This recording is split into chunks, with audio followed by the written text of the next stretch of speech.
Imaginez des Lamborghini, des Porsche, des Bugatti et plus encore, des supercars lancés à pleine balle sur des routes publiques. À travers des villes entières, avec des stars internationales au volant, des millionnaires en passagers et la police qui court derrière. Nous sommes en 2007. Une virée entre millionnaires a coûté la vie à un innocent. Bien sûr, ce n'est pas une course officielle. Aucune fédération automobile ne cautionnerait ce genre de délire.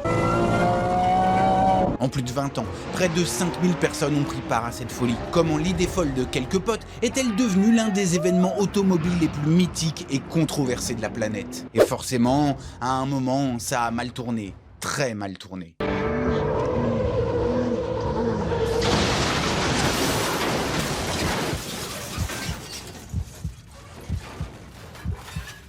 L'histoire commence avec un mythe américain, le fameux Cannonball, une course illégale dans les années 70 qui consistait à traverser les États-Unis le plus vite possible en bravant toutes les limitations de vitesse. Une course dangereuse, interdite et absolument légendaire. Et c'est cette course qui a inspiré un jeune entrepreneur anglais au début des années 90. Maximilian Cooper, créateur de mode et passionné par la culture underground, en voyant le film The Cannonball Run, il décide de ressusciter cet esprit rebelle. Lui, c'est pas un pilote professionnel, c'est juste un fan de bagnoles de luxe à la croisée du glamour des podiums et de la brutalité des grosses cylindrées. En 1999, il a une idée simple, presque stupide. Et si on réunissait les plus belles voitures du monde et qu'on les lançait à pleine vitesse à travers l'Europe ?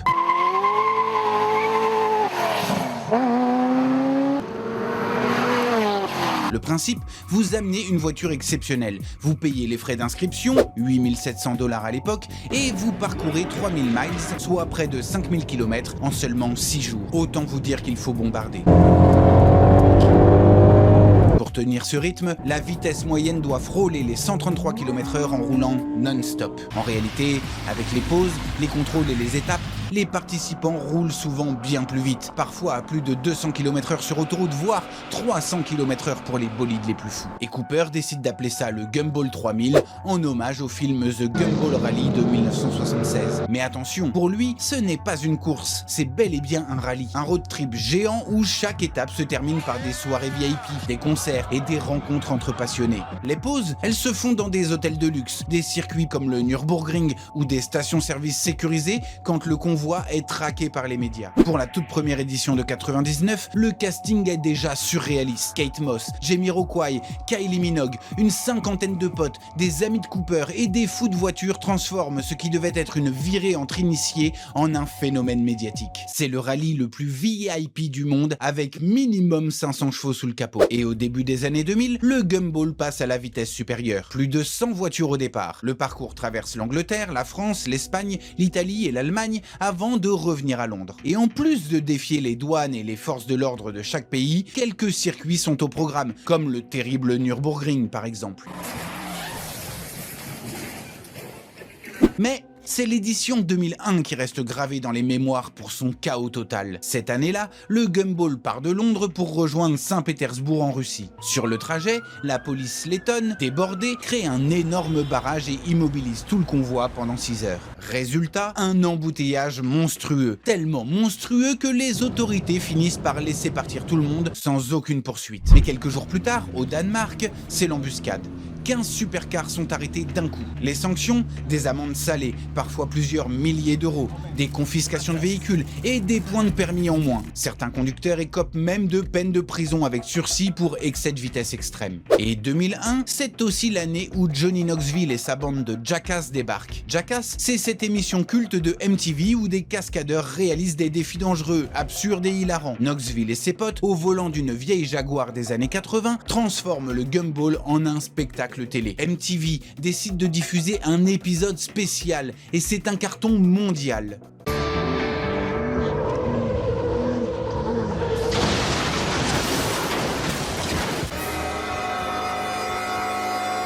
Knoxville avouera d'ailleurs plus tard que c'était l'une des rares fois de sa vie où il a vraiment cru qu'il allait y rester. Année après année, le niveau des voitures devient irréel. Des Mercedes, SLR McLaren,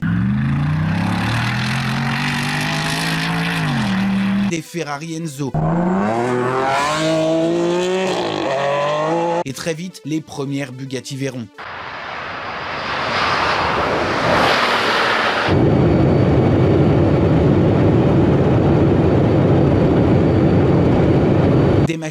capable de dépasser les 350 km/h, lâché sur des autoroutes où circulent des familles. Le Gumball 3000 n'est plus une virée entre potes, c'est devenu le club le plus exclusif de la planète. Pendant des années, tout ça ressemblait à un énorme jeu, jusqu'au jour où tout a basculé.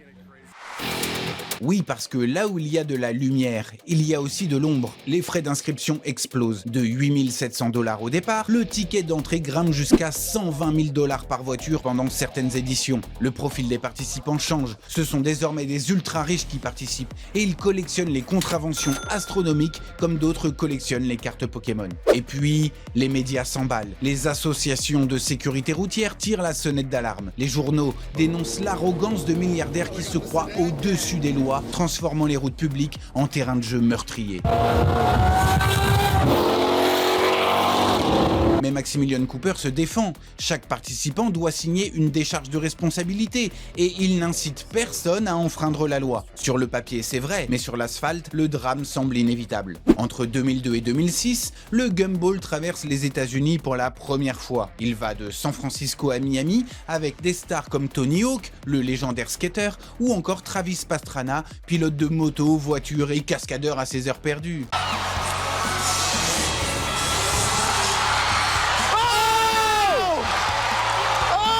En 2005, l'édition Londres-Monte-Carlo voit la participation de Jenson Button, pilote de F1. Mais c'est en 2007, lors du parcours Londres-Istanbul, que tout va basculer. Un participant britannique, au volant d'une Porsche 911 Turbo lourdement modifiée, perd le contrôle et percute violemment une petite Volkswagen Golf sur une route de Macédoine. Et au volant de la petite Golf, 2 personnes innocentes. Une femme survivra, son mari non. Le conducteur est condamné pour homicide. Le choc est immense. Le rallye est annulé en cours de route. La presse internationale se déchaîne. Les sponsors, comme Red Bull, Pirelli ou Ulysse Nardin, fuient. C'est la confirmation de ce que les détracteurs du Gumball hurlaient depuis des années. Avec l'impunité, l'argent et l'excès de vitesse, on finit par tuer des gens. Le Gumball 3000 est à terre. Le monde entier pense alors que l'événement est mort et enterré.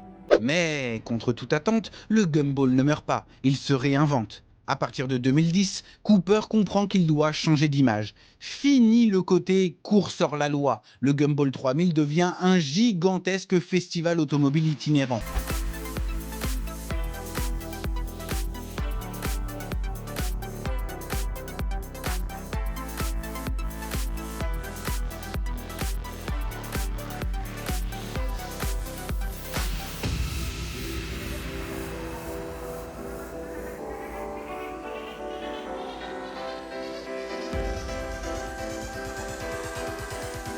Les routes sont fermées dans les villes de départ, des concerts géants sont donnés et la sécurité est renforcée. Le monde entier devient alors leur terrain de jeu. États-Unis, Asie, Moyen-Orient. Et le casting, lui, il redevient stratosphérique. David Hasselhoff, la légende de K2000 ou Alerte à Malibu. Deadmo, le DJ électronique et sa Ferrari rouverte de même Internet. Mais aussi des anciens pilotes de Formule 1 comme David Coulthard ou Jean Alesi, qui ont d'ailleurs marqué l'édition 2016 en pilotant une Mercedes AMG C63 coupé pour une cause caritative.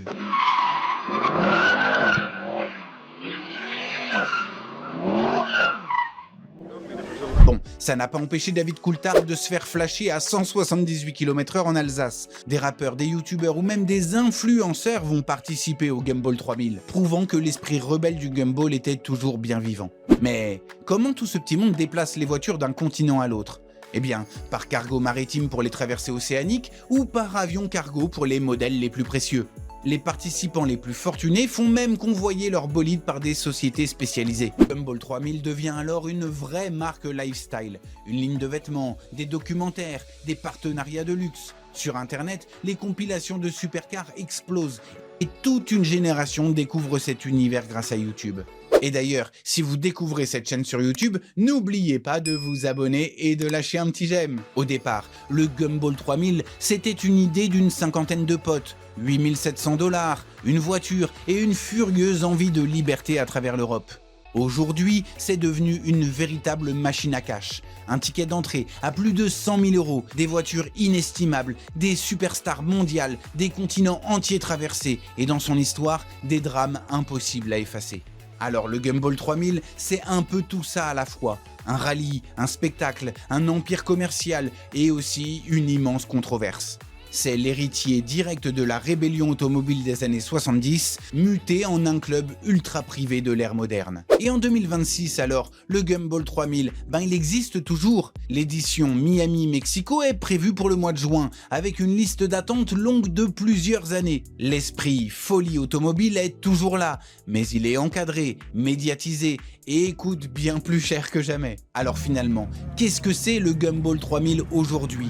Est-ce que c'est l'ultime célébration de la passion automobile ou est-ce que c'est le simple reflet d'un monde où l'argent et l'adrénaline permettent de s'offrir l'impunité la plus totale? La question est ouverte et la réponse, elle est à vous dans les commentaires. Merci d'avoir regardé cette vidéo jusqu'au bout, j'espère qu'elle vous a plu. Si ce n'est pas encore le cas, je vous invite à vous abonner à cette chaîne, à lâcher un petit like et d'ici là, soyez prudents sur la route. À bientôt la copinade!